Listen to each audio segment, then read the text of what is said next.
Hello friends, ஆக்சுவலாக நம்ம இன்றைக்கி ஒரு புட்டு ரெசிபி தான் பார்க்க போகிறோம். ரவா புட்டு.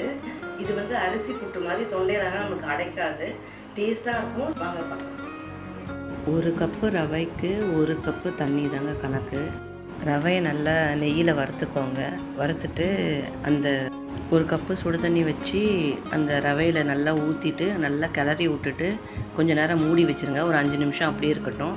அப்புறமேட்டு நீங்கள் புட்டு அவிக்கிறதுல வந்துட்டு நீங்கள் வந்து ஒரு 10 நிமிஷம் அவிச்சிட்டு அப்புறமேட்டு எப்பயும் போல் வறுத்த முந்திரி, தேங்காய் துருவி, நாட்டு சக்கரை போட்டு நீங்கள் வந்துட்டு கொடுங்க. ரொம்பவே டேஸ்ட்டாக இருக்கும். இது வந்து நார்மலாக வெள்ளை புட்டு மாதிரி நம்மளுக்கு தொண்டையில் அடைக்காது.